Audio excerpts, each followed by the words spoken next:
Alhamdulillah wa kafa wa salatu wa salamu ala ibadihi allazina istafa khususan ala afzalihim wa khatamin nabiyyin Muhammadin al-amin wa ala alihi wa sahbihi ajma'in. Amma ba'du fa'auzu billahi minash shaitanir rajim. Bismillahir rahmanir rahim. Rabbi shrah li sadri wa yassir li amri wahlul 'uqdatam min lisani yafqahu qawli. Dear brothers and sisters and sons and daughters in Islam, those who are attending regularly, they already know. But those of the brothers and sisters who have come for the first time should please note that we are studying a small collection of ahadith of the Messenger of Allah sallallahu alaihi wasallam, compiled by Imam Nawawi, who is a scholar of the 7th century of the Hijri calendar. And he has compiled this small collection. And the beauty is that the most fundamental ahadith regarding the various aspects of Islam, that is, one aspect is Iman. What is the basic ideology of Islam? The fundamental ideology. The other one is the structure of Islamic society and Islamic state. Who is entitled to be a full citizen in the Islamic state? Who is to be taken as a member of Muslim society? Another aspect is the Islamic law. What are the sources? What are the fundamental principles? The fourth aspect is the subject which we usually denote by the word tasawwuf. That is really the esoteric teaching of Islam. What should be your feelings within yourself? The purification of the self. How to come nearer and nearer and nearer to Allah. Then the fifth aspect is basic morality. What are the fundamentals of basic morality? And so on. So, the most fundamental ahadith regarding all these aspects of Islamic teaching and Quranic teaching, he has compiled. Now today we are going to study the fourth hadith. He was studying the second, but today I am taking a new hadith because many of the brothers are attending for the first time. So the discussion as it was continuing previously, they don't know it. So that I will take later on. Today I am taking the fourth hadith of this collection. عن أبي عبد الرحمن عبد الله بن مسعود رضي الله عنه قال حدثنا رسول الله صلى الله عليه وسلم وهو الصادق المصدوق إن أحدكم يجمع خلقه في بطن أمه 40 يوما نطفة ثم يكون علقة مثل ذلك ثم يكون مضغة مثل ذلك ثم يرسل إليه الملك فينفخ فيه الروح ويؤمر ب4 كلمات بكتب رزقه وأجله وعمله وشقي أو سعيد فوالله الذي لا إله غيره إن أحدكم ليعمل بعمل أهل الجنة حتى ما يكون بينه وبينها إلا ذراع فيسبق عليه الكتاب فيعمل بعمل أهل النار فيدخلها وإن أحدكم ليعمل بعمل أهل النار حتى ما يكون بينه وبينها إلا ذراع فيسبق عليه الكتاب فيعمل بعمل أهل الجنة فيدخلها رواه البخاري ومسلم رحمهم الله. Now this is one of the most fundamental ahadith. It discusses not only a very complicated issue of theology, that is the Jabr Qadr. We read in Hadith Jibreel وَأَن تُؤْمِنَ بِالْقَدْرِ خَيْرِهِ وَشَرِّهِ. And I did explain a bit over there, but here, this is discussed in detail. This is the most complicated and essentially an incomprehensible issue. That is why the Prophet ﷺ has forbade the Ummah to discuss this issue in detail.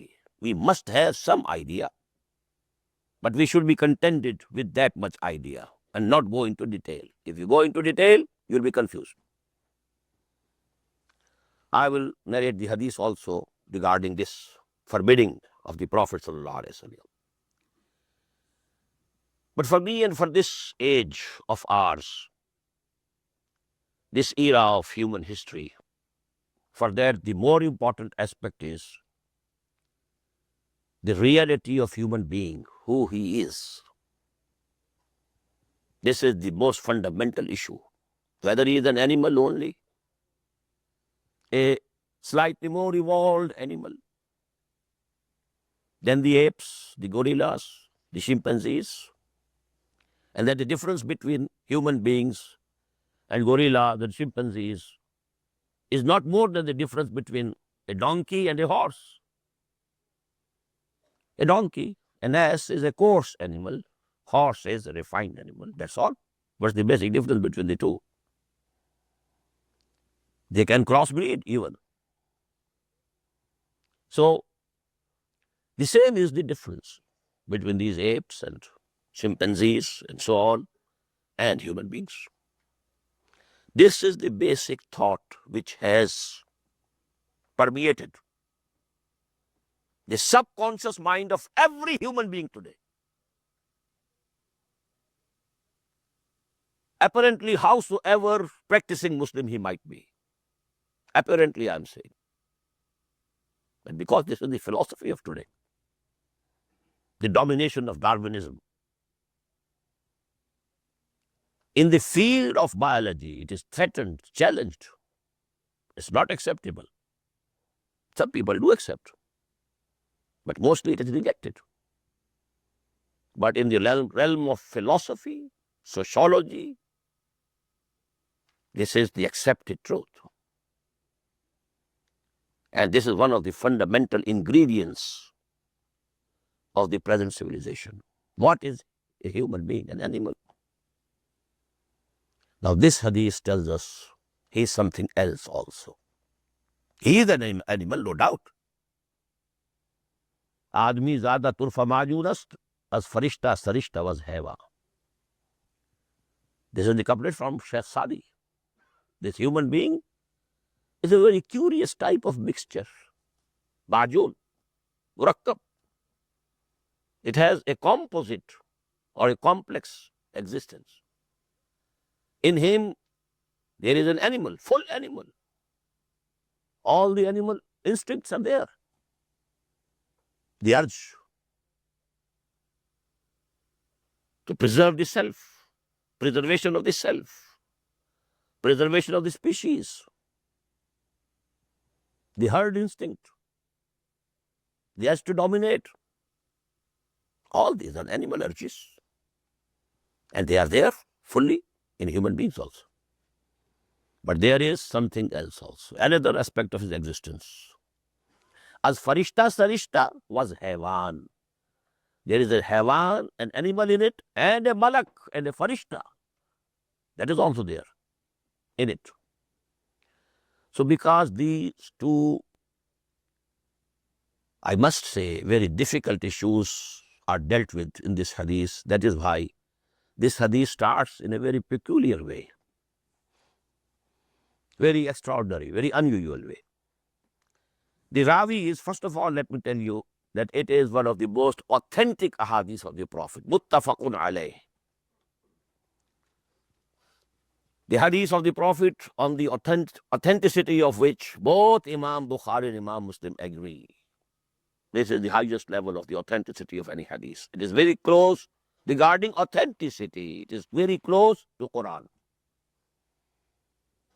And now the Rawi, the full name, An Abi Abdul Rahman Abdullah ibn Mas'ud radiyallahu an.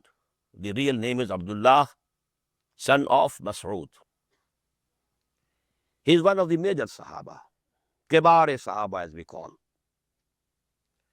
There are three generations of Sahaba: Kebare Sahaba, Shababe Sahaba, and Sigare Sahaba. Some of the children who were just born, they were 5 years old or 6 years old or 8 years old, they are also included in Sahaba. But Sigare Sahaba, Hazrat Hassan, Hazrat Hussain, Abdullah ibn Zubair, they are from Sigare Sahaba. Then in between you have a middle generation, Shabab, 30s, in 30s and 40s. And then you have the Kebare Sahaba, who accepted Islam as early as just Abu Bakr, Umar, Hamza, Abdullah ibn Mas'ud. They are the senior Kebare Sahaba. So we must identify these three lines of Sahaba. We use the word, in one sense, Sahaba is Sahabi, but there is a difference. Dar hifz maratib na kuni zindiqi. Regarding the age. Second differentiation, I told you already, who have been attending these lectures previously, that the Sahaba are divided into two categories. Fuqaha Sahaba, Fuqara Sahaba. There were certain Sahaba who were endowed with more intellectual capacity, more power of understanding, more logically oriented minds.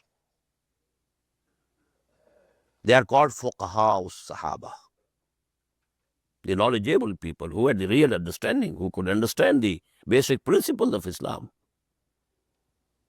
Among them, as I told you already, Hazrat Umar radiyallahu anhu, Hazrat Ali radiyallahu anhu, al-Mu'mineen, Aisha Siddiqa radiyallahu ta'ala anha. These are the examples. And Abdullah ibn Mas'ud and Mu'adh ibn Jabal from among the Ansar of Medina. They are Fuqaha Sahaba. Then there are Fuqara Sahaba, people who were more inclined towards piety, worshipping more, abstaining totally from the pleasures of this life and comforts of this world. You may say the Sufiya among the Sahaba. To make you understand, although I don't like the word tasawwuf or Sufiya, because it's a foreign word which has somehow creeped into the Muslim world. It is neither in Quran nor in Hadith. But anyhow, I must use the term which is understood by people. So the Sufiya-minded people among the Sahaba, Abu Darda, Abu Zar, most of the Ashab al-Suffa. Hazrat Ali is unique. He was from Fuqaha Sahaba as well as Fuqara Sahaba. Both these qualities were joined in him. Radiyallahu ta'ala. Anyhow, this hadith is from Abdullah ibn Mas'ud, one of the major Sahaba, the elder Sahaba, the Kibare Sahaba, and one of the Fuqaha Sahaba. And one thing more, let me mention, the fiqh of Imam Abu Hanifa is really the fiqh of Abdullah ibn Mas'ud, with two links in between. Abdullah ibn Mas'ud settled in Kufa. So his knowledge of Quran and Hadith and fiqh and his ijtihadat, they were there in Kufa, spreading in Kufa. At that time we didn't have these communications, the TVs or the telephones or the radio or the papers or journals, nothing of the sort. One Sahaba is in this, one Sahabi, companion of the Prophet, is here, and people are learning from him. So most of his opinions, they spread over there. Another Sahabi is in Basra, another one is in Damascus. So he is teaching there. So his personal opinions also, they are spreading over there. So that is one of the reasons of differences. Because, the facilities to compare their notes, so to say, were not available. So actually the knowledge and wisdom of Abdullah ibn Mas'ud spread in Kufa, and through his two disciples it reached Imam Abu Hanifa al-Kufi. He was from Kufa. So that is why, fiqh Hanafi, the Hanafi school of fiqh actually is the fiqh of Abdullah ibn Mas'ud. Now he says, Haddasana Rasulullah sallallahu alayhi wa sallam. The Messenger of Allah narrated to us, explained to us, stated to us, وَهُوَ الصَّادِقُ الْمَصْدُوقُ. As far as I know, this is the only hadith in which the narrator is using these words, that I am telling you what the Prophet said. And mind you, he is the one who is truthful. He cannot tell a lie. Beware, lest you should have any doubts.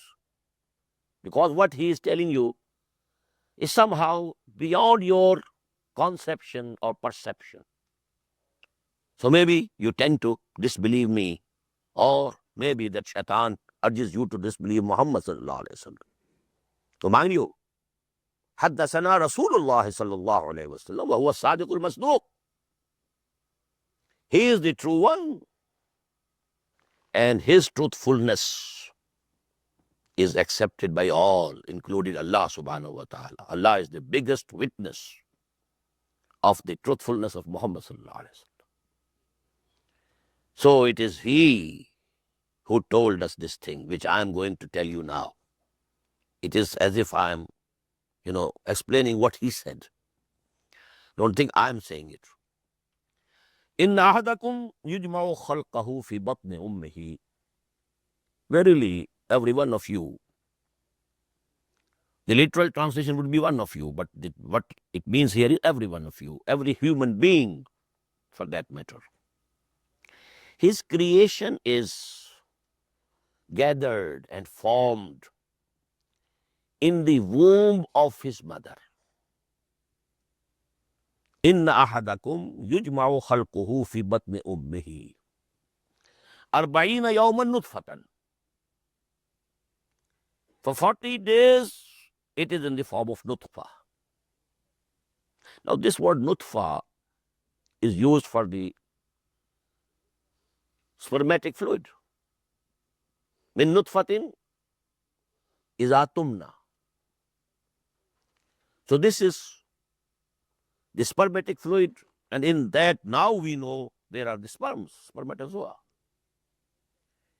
And they go and they get embedded in the womb of the mother, wall of the womb, uterus of the mother, just like a seed. It enters it, just as the seed, it enters the clay and then it sprouts. So in the same way, this is the stage of nutfa. That is why the translators of this, into English, they are Dr. Izzuddin Ibrahim and Dennis Johnson Davies, M.A. Cantab. They have used the word seed, and I agree with them, in the form of a seed, because we know it from embryology. I told you yesterday, embryology was one of my favorite subjects, embryology and psychology.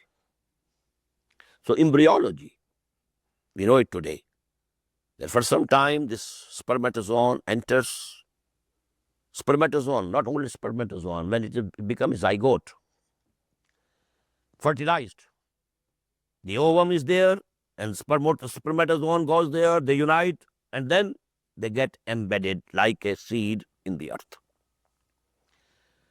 The Prophet said this phenomenon takes 40 days.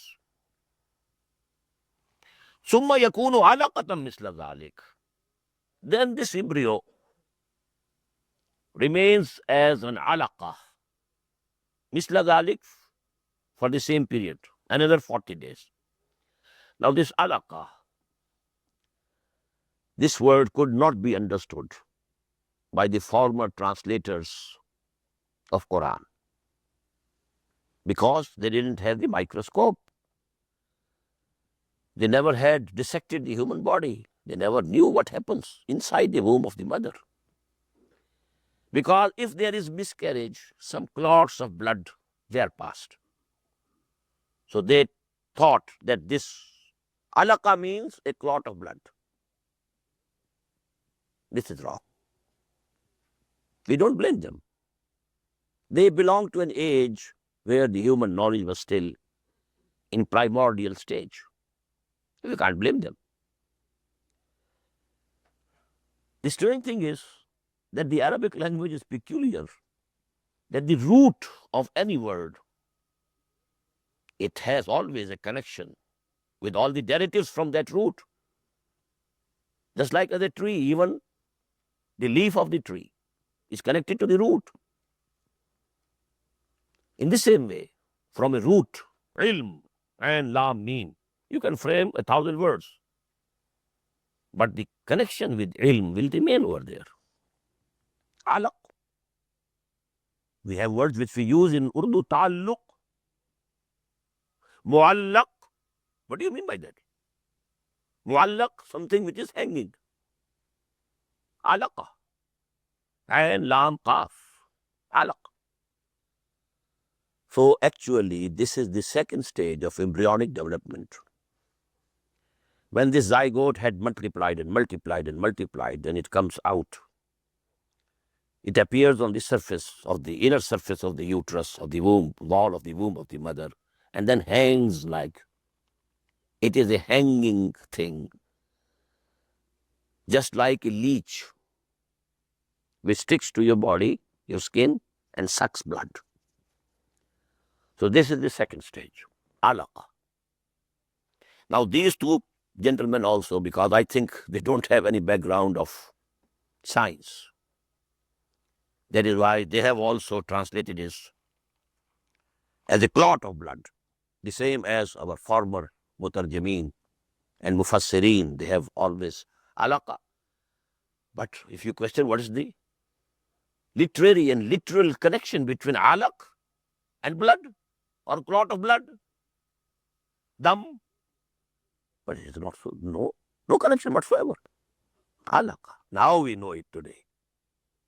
But don't have any disrespect for them because they can't be blamed.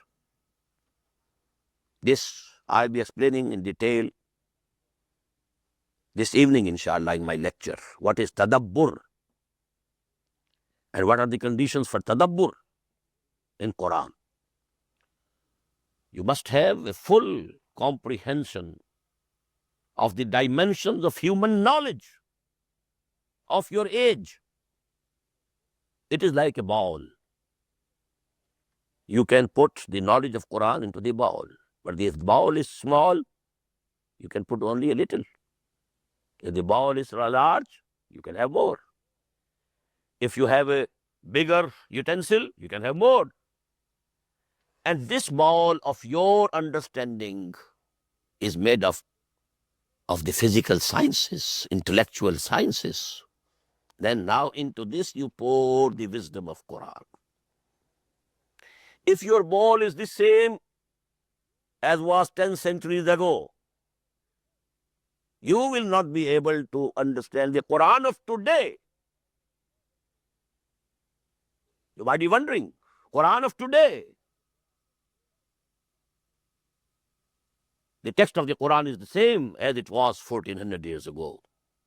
But as I told you in another of my lectures, in every era of human history, Quran rises as a new sun on the horizon, intellectual horizon of that era. It's the new Quran now. Qurane ke mandaram. Qurane ke razi darad. There was a Quran which Imam Razi understood. The same Quran as understood by Zamakhshari. The same Quran as understood by Ibn Kathir. The same Quran as understood by the author of any other tafsir. Ruhul Mani, Allama Alusi. Now, as human knowledge is progressing and spreading in both the directions, spreading, deepening, or going to heights. As Iqbal says, उरूज आदम खाकी से अंजुम सहने में जाते हैं. उरूज आदम खाकी से अंजुम सहमे जाते हैं कि ये टूटा हुआ तारा महे कामिल न बन जाए. Man has already trampled moon under his feet. Where he will go and where he is going to stop, we don't know. So as this knowledge is expanding and its level is increasing, you can dig out more from Quran. And that Quran will be the Quran of this age.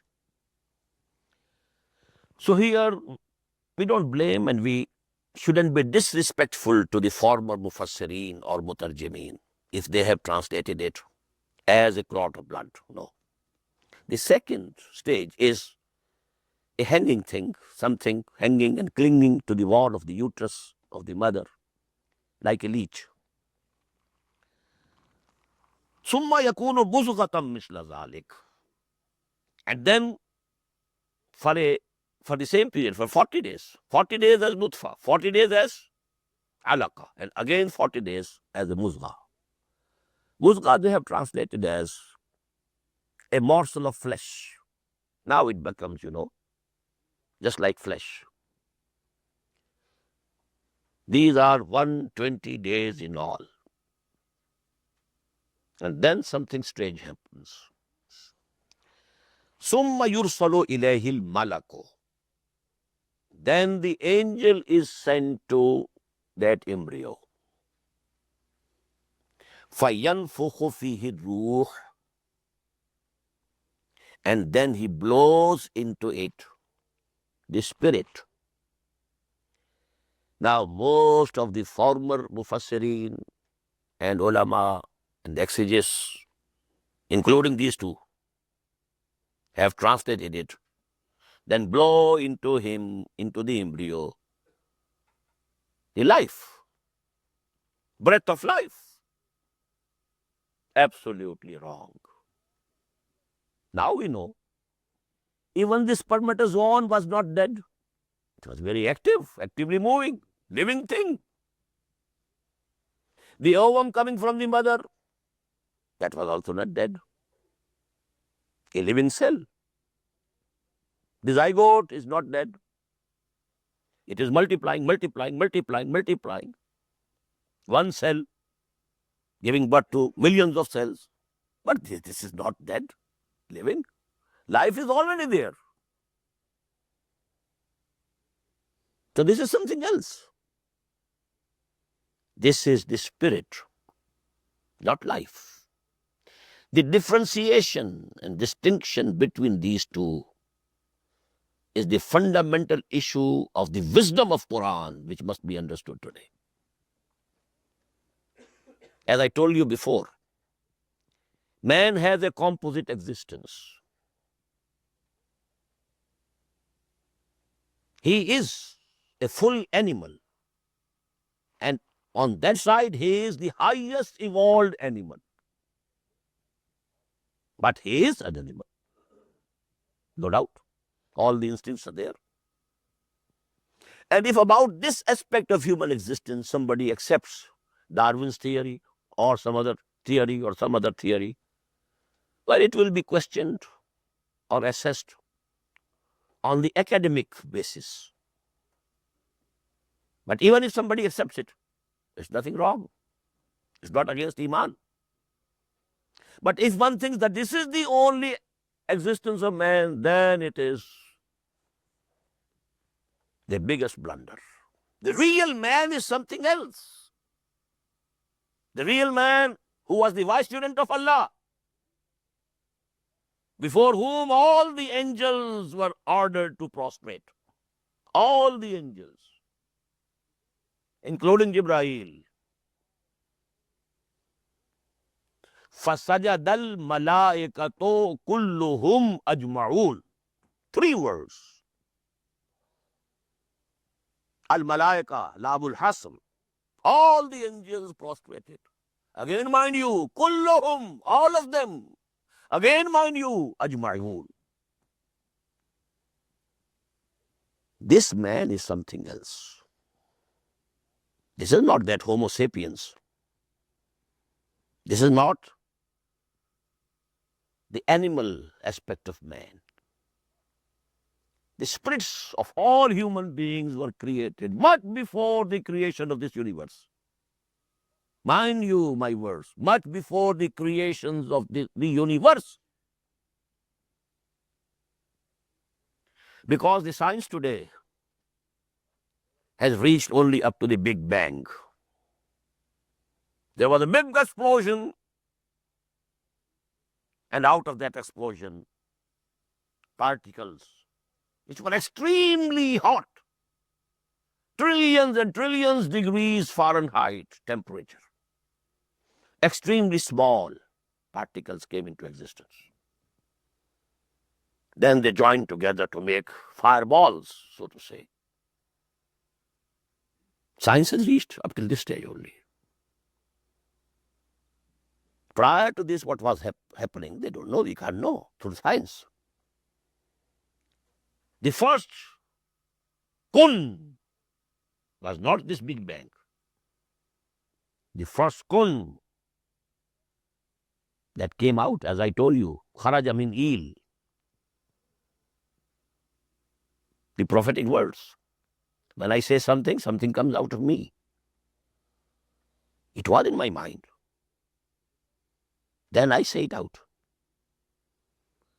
So the kun is the kalam of Allah, is the attribute of Allah. That kun took the shape of light, nur. And this light, it didn't have any heat. Cool light. From this light, the angels were created, and all the spirits of all the human beings which had to come in the world were created.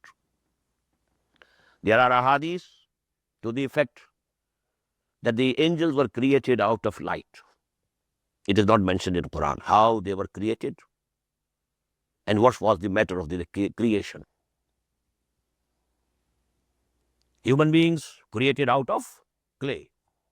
Jinns created out of fire. Clearly mentioned in Quran. But about angels, Quran is silent. But As-Sadiqul Masduq, he has told us. And that's the hadith is from Hazrat Aisha radiyallahu anha. Inna Allah khalaqa al-malaika min al-nur. Included by Imam Muslim in his Sahih. In the same way, the spirits of all human beings were created.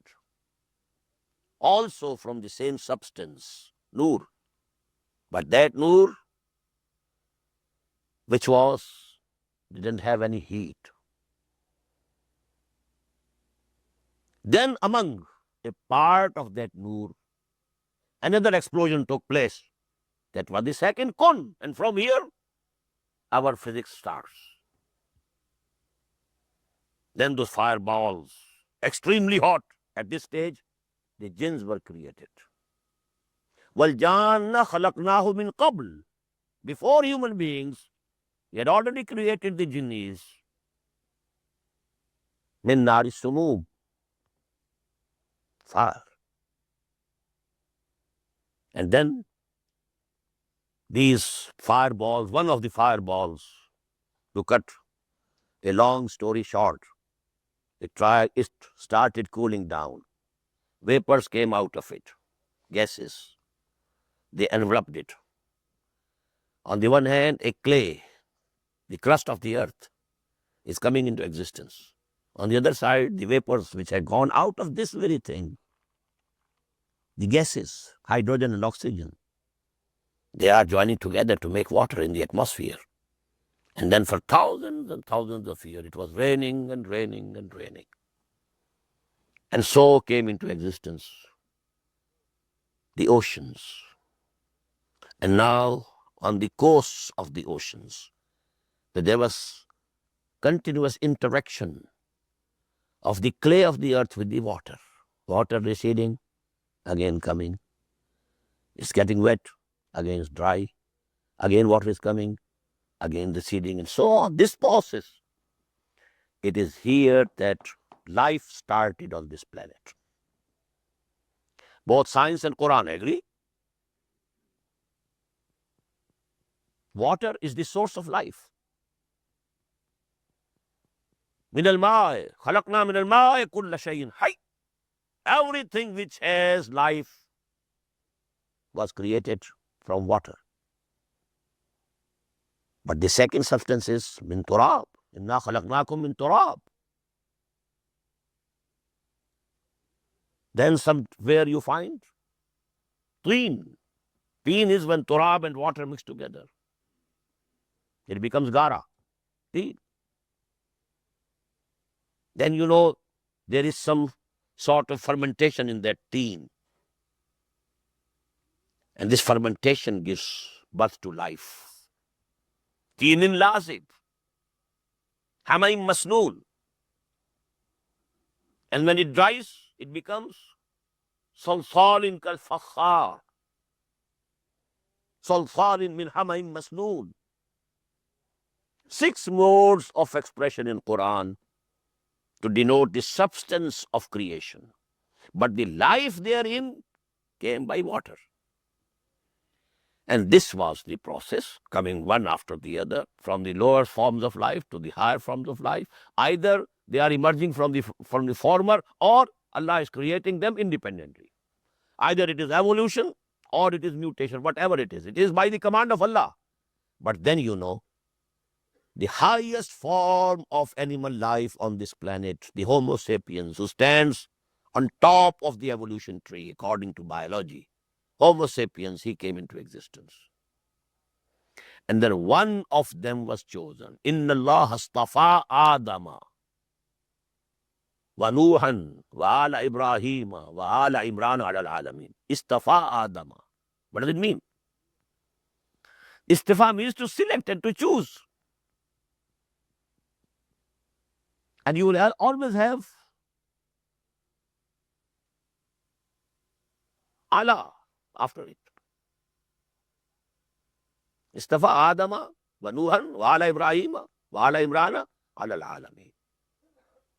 Ya Maryamu inna Allah astafake ala nisa'il alamin. Allah is the preposition, necessary proposition. So Allah selected him. Selected out of who? There was a species first. Then a person, an individual was selected. And now the spirit, which was there in Alam-e-Amr, in Alam-e-Arwah, so to say, cold storage of the spirits of human beings.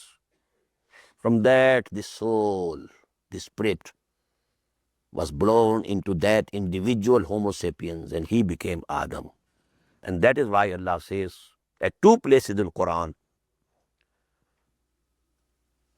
فَإِذَا سَوَّيْتُهُ وَنَفَخْتُ فِيهِ مِنْ رُوحِي فَقَعُوا لَهُ صَادِقِينَ. The Homo sapiens as such was not the masjud. It's an animal as the other animals, only slightly more evolved. That's all. فَإِذَا سَوَّيْتُهُ وَنَفَخْتُ فِيهِ مِنْ رُوحِي. This is not the breath of life. It was already living, from amoeba to Homo sapiens. These were all living creatures. Even the life in the form of the plant kingdom, everything was living and is living. Even a blade of grass is living. So life is not something special or peculiar for human beings.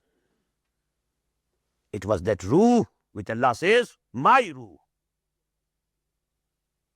When I blow out of my ruh into him, then prostrate. The divine element in man.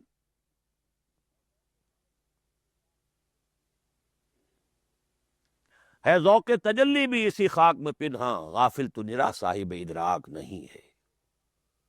नुक्ता नूरी के नामे वो खुदी, ज़ेर खाके मा शरारे जिंदगी।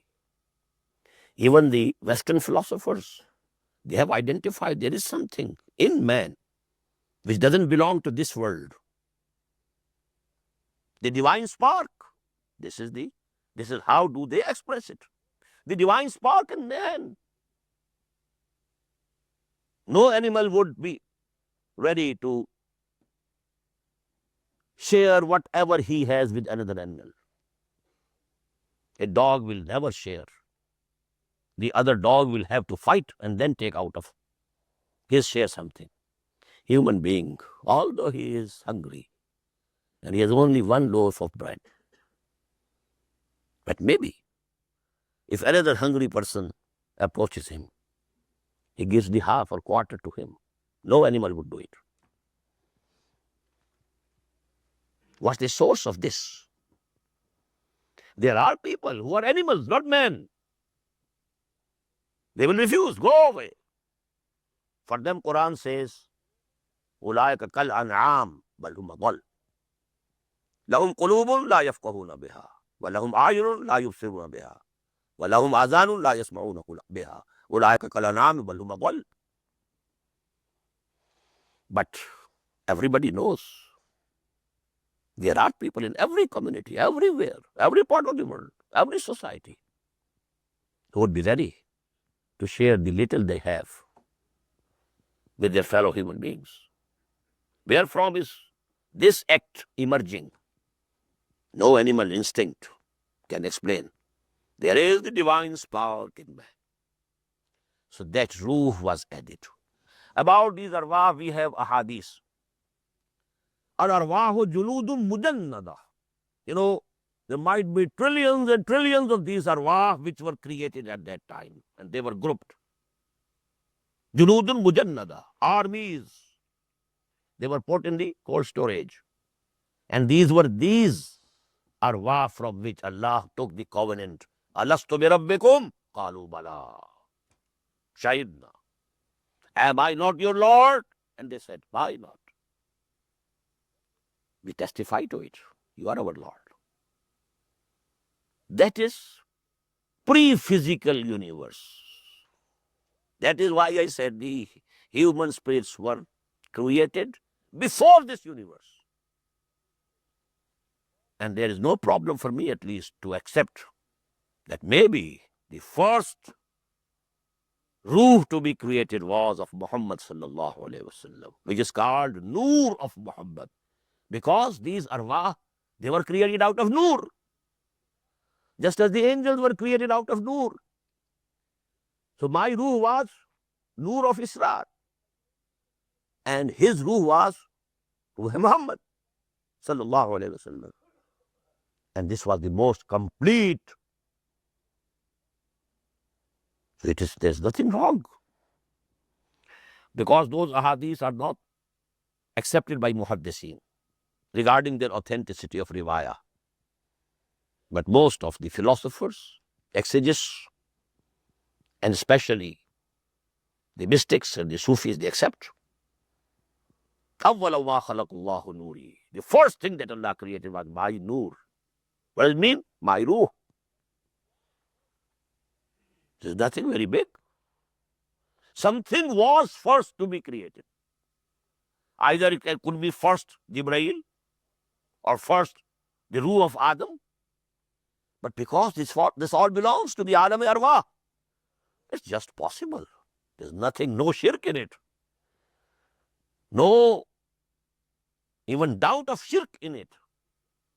That the first thing that Allah created out of the Noor, out of light, was the Noor of Muhammad sallallahu alaihi wasallam, or the Ruh of Muhammad. Now this thing is now being repeated in the womb of every mother. This is the point discussed in this hadith. One thing let me add, as far as I can understand. the whole species of Homo sapiens then perished, except the one who was selected by Allah and in whom Allah blew the spirit of Adam. Rest of the whole species perished, just as dinosaurs perished. How huge animals! They were dominating this universe, this world, this earth. Perished. And now whole humanity is the progeny of Adam alayhi salatu wassalam. But by this process of reproduction, only bodies are created, not ruh. Ruh has already been created. It is lying there dormant, maybe sleeping in those junud al-mujannada. Al-arwahu junud al-mujannada. This process of reproduction, this spermatic fluid and this spermatozoon and this ovum from the mother and this zygote and this multiplication and this nutfa and this alaqa and this, muzgha, nothing to do with ruh. So to say, one can say, the process which took, say, 9 million years in evolution from one cell of amoeba to Homo sapiens. Maybe that time period is 9 million years. This process is repeated in the womb of the mother in 9 months. It's the same replay. Now we can understand this word replay you see on the television. An action replayed slowly. Each and every minute event or component of that action you can then identify. So this 9 million years process, which were taken by the evolution from one cell to Homo sapiens, is repeated in the womb of the mother. One cell. And then it takes 9 months. But for 120 days, it is still only the animal. But after 120 days, Allah sends the angel.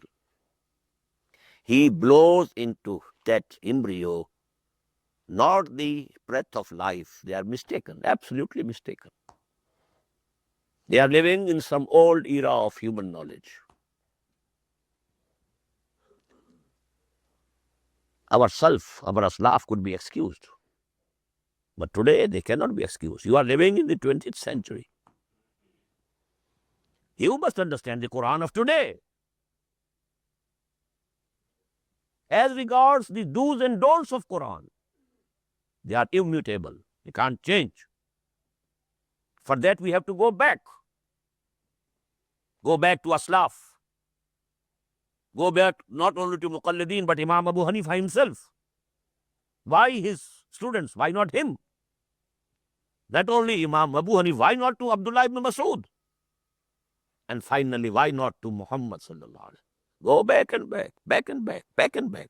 What he understood from this word, from which a legal thing has been derived. Ayatul Ahkam. Some do's and don'ts. Do this, don't do this. This is halal, this is haram. This is obligatory. This is prohibited. For this you go back. Not only to the ulama of the former generation, not only to the only 1,000 years back generation. Go to Muhammad sallallahu alaihi wasallam. As Iqbal says, Mustafa barasan khish ra ke di hama oost. Agar ba'u na rasidi, tamam bula beast. Deen, the law, that will be taken from Muhammad sallallahu alaihi wasallam. But the wisdom, the scientific phenomena discussed in Quran, not discussed, referred. There are only references. Science is not the basic subject of Quran. Quran didn't come in this world to teach us physics or chemistry or some technology. That was not the function or duty of Muhammad sallallahu alaihi wasallam. Otherwise, we could have, we could have a genuine reason of complaint. Why didn't he tell us how to make an atom bomb? No. This is not for which he was sent. He was sent to give you the right path. Do this, don't do this. These are the danger signs to the left and to the right. Don't approach. Danger. Keep away. Hududullah. Tilka hududullah fala taqrabuha. Tilka hududullah fala ta'taduha. This is hududullah. You take from Muhammad sallallahu alaihi wasallam. And as I told you, I'm repeating again and again. Go back as far as possible. Go right to the feet of Muhammad sallallahu alaihi wasallam. But as for knowledge, wisdom, science, scientific phenomena referred to in Quran, where do you go with the advancement of the human knowledge which is going? And you will find this is the miracle of Quran. And Dr. Bukai, Boris Bukai, was the first person to refer to it. That the miracle of Quran is, there's no word in Quran which has been abrogated, proved to be wrong. Whatever people understood from that, that might have proved to be wrong. Their understanding of that word at that time, 1,000 years back or 500 years back, they understood this word this way. They can be wrong. But no scientific knowledge, no scientific discovery has up till now proved even one word of Quran to be wrong. This is the miracle. Maybe people couldn't understand. Yes, just as I've said. Alaqa, clot of blood. How come? No answer. Except that we don't know anything else. When there is miscarriage, what comes out? What goes into the womb? Nutfa, we know. What comes out of it is clot of blood. So that is the second stage. If it is a late carriage, then it is a piece of flesh. Yes. The organs are not differentiated up till now. But then, in the further development, the organs are differentiated. So they are not to blame, as I told you. But if a person today interprets it, then he is to blame. You are living in that era. Brothers, come to this era. Try to read the Quran of this era. And that's the most difficult job, for which I proposed that an institution of Quranic wisdom, I hoped and proposed it should be established in this center. And I still hope so. I'll try my best for that. Now that story of supposedly 9 million years is repeated in 9 months. It's the condensation of the same process. ثم يرسل إليه الملك فينفخ فيه الروح ويؤمر بأربع كلمات. Now this is the second part of this hadith. The first part has told us that one aspect of our existence belongs to this world. It is lower than the lowest. We are lower than the jinns. They were created out of fire. And that is why Iblis said, خَلَقْتَنِي مِن نَارٍ وَخَلَقْتَهُ مِن طِينٍ. I am superior than him. He couldn't see that the spirit that was blown into Adam. That was beyond his comprehension. Because he didn't have any element of Alam-e-Amr in him. He belonged totally to Alam-e-Khalq. So he didn't recognize, he couldn't see, he couldn't conceive, he couldn't perceive that divine element in Adam. He was seeing only the animal aspect of Adam. And he was true, 100% correct when he said, this being of Adam has come out of clay. You created me out of fire. I am superior. Ana khairum min. Khalaqtani min narin wa khalaqtahu min teen. You created me out of fire, and him out of mud. How can I bow before him? I am not going to prostrate. Fastakbara. This was the arrogance, haughtiness, the sense of superiority, the superiority complex in him. So, this part of the hadith is basic regarding the reality of man. What is man? Admi zada turfa ma'junast, was farishta, sarishta, was hewan. Now, let me tell one thing more. I don't want to start the second part now because the time is coming to an end. That I'll take tomorrow, inshallah. Second part of this hadith, which is again very important, which deals with the most complicated and most difficult aspect of theology. Whether man is predestined or he has some free will. Most complicated issue of philosophy and theology both, and philosophy also, and psychology as well. So now, the third thing that I would like to tell here today is what is wahi. Wahi is the communication of the ruh of the human being who has been selected to be a prophet of Allah with the angel. And both are from the same origin.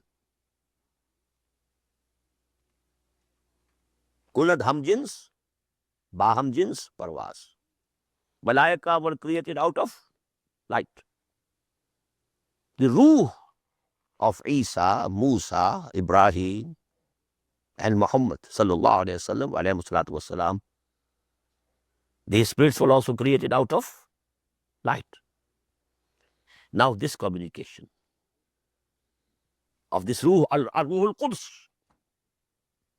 ruh al-Amin, the Holy Spirit, this is the Malak, this is Jibreel, and the ruh of Muhammad sallallahu alayhi wasallam, the interaction, the communication. This communication is not through these ears. Mind you, please. When Quran was brought to Muhammad, he didn't hear these words from these ears. No. It came directly to his heart, to his ruh, because heart is the abode of ruh. This ruh lives in heart. فَإِنَّهُ لَزَّلَهُ عَلَىٰ قَلْبِكَ. He has sent it down on your heart. This human aspect of Muhammad was not involved in the reception of wahi. It was not the human, the animal being of Muhammad who was receiving wahi. It was the spirit of Muhammad in the heart of Muhammad sallallahu alaihi wasallam, which was receiving wahi. It was extrasensory, not through these ears, not through these eyes.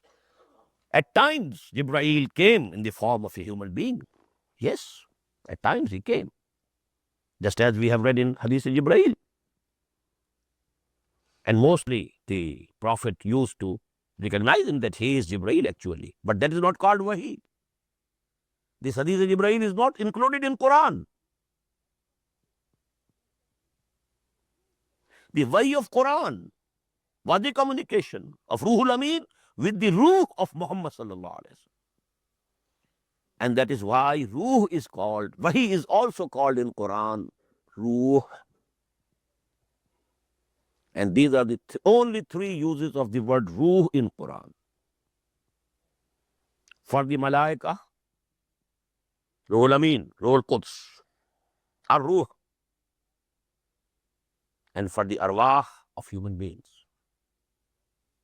Now, when there is a communication between them, this is also ruh.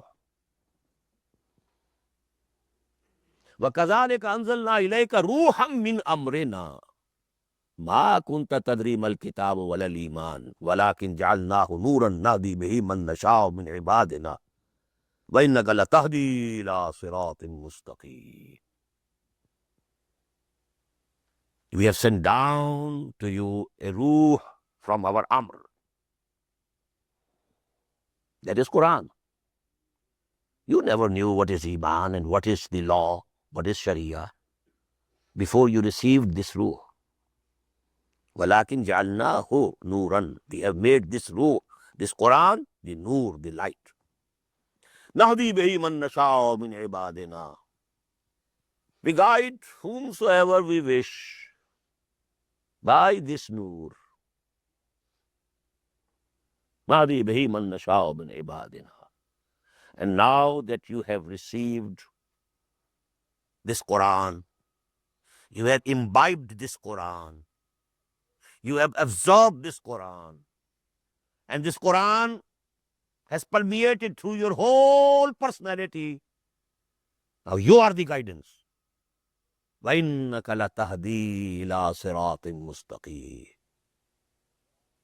This is Quran, written Quran. And Quran in the form of a human being is Muhammad sallallahu alaihi wasallam. كَانَ خُلُقُهُ الْقُرْآنِ. Quran has permeated each cell of the body of Muhammad sallallahu alaihi wasallam. And that way we can say he was absolute nur, because the demands of id and libido were subdued, made as if non-existent. The darkness in him had ceased to exist. His whole personality was illuminated by the nur of Quran. In that way, if one says he is Nur Mujassam, I don't disagree. Okay. No. But this Wahi is also Ruh, Malak is also, Farishta is also Ruh, and Ruh Insani is Ruh. And these are the only three usages of this word Ruh in the whole of Quran. And it is, I think, accidental or incidental that Jigar Muradabadi, he could say a very beautiful couplet. नगमा वही है नगमा के जिसको रूह सुनाए, रूह सुने और रूह सुनाए. This melody of Quran, this divine music of Quran, नगमा वही है नगमा के जिसको रूह सुने, the ruh of Muhammad was listening, or रूह सुनाए, and Ruhul Amin was conveying it. Some very beautiful nazm of Jigar. जिहले खिरद ने दिन ये दिखाए, घट गए इंसान बढ़ गए साए. Human knowledge is progressing, but humanity is going down. घट गए इंसान बढ़ गए साए. नगमा वही है नगमा के जिसको रूह सुने और रूह सुनाए. कारे जमाना जितना जितना बनता जाए बिगड़ता जाए. Advancement of science and institutions, but there's decay everywhere. Jihle khirad, the ignorance of intellect. Jihle khirad, ne din ye dikhaye, ghat gaye insan, बढ़ गए सार.